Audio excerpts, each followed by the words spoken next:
I'm from the U.S. Department of State, and I'm going to tell you about what I think is one of the most innovative projects the State Department has ever undertaken. This is not the State Department of your stereotype. There's no striped pants in this project. There's no talking points. There's no clearances to get everything straight. It's very hard for a large government organization to use Web 2.0 effectively. Two things are crucial: top-down support to start the project off, and a willingness to stand up and take the heat if public controversy arises. The mission of the Bureau that I work for, International Information Programs, is public diplomacy. Our job is to influence foreign audiences in support of U.S. policy and American values. The Democracy Video Challenge is a worldwide contest on YouTube. Anyone over 18 can enter. You make a 3-minute video on democracy. This is a radical paradigm shift for the State Department. We're not telling foreigners what to think, as we usually do. We're asking, what do you think? There are two upfront hurdles to making a contest work successfully. One is the world has a suspicion of .gov in a domain name. The second is, how do you attract attention in a world full of millions of voices? One answer to credibility is you get partners.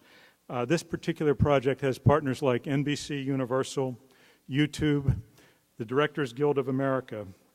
We lined up 10 partners, respected organizations, each one of them with a large network around the world. What do we get from our partners? First thing is, if YouTube is one of your partners, you don't need to worry about a video platform. You have the best one in the world, so you don't need to create your own site. Second thing is, partners have their networks, and they use their networks to publicize the project. The third thing is, partners can supply you with expert panelists, because you're going to need somebody to be judging the contest.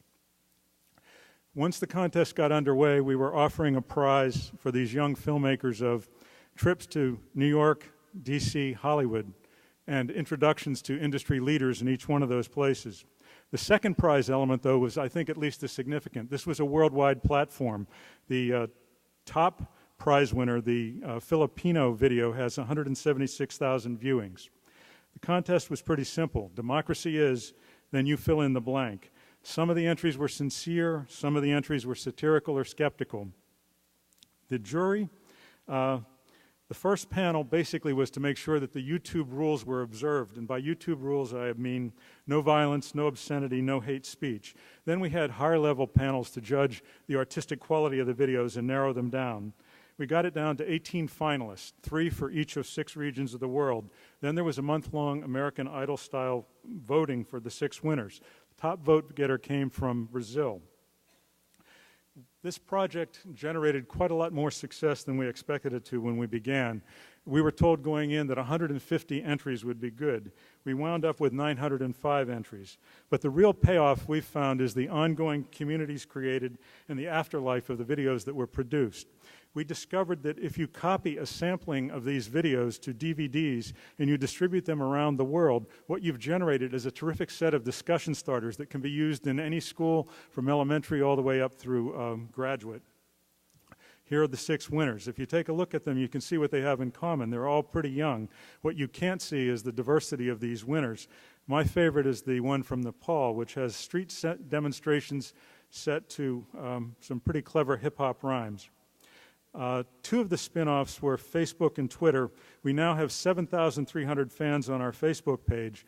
Notice the comments on the Facebook page. One of our standards in Web 2.0 things are good user-generated comments. Lessons learned. Editorially speaking, we found minimal regulation of content is what's best. Only 30 of the approximately 900 entrants violated the YouTube rules that I mentioned earlier. Transparency is crucial. There are going to be a lot of questions and you have to answer them in real time. The last one is respect. Your partners really slow down the decision-making process, but they're worth having.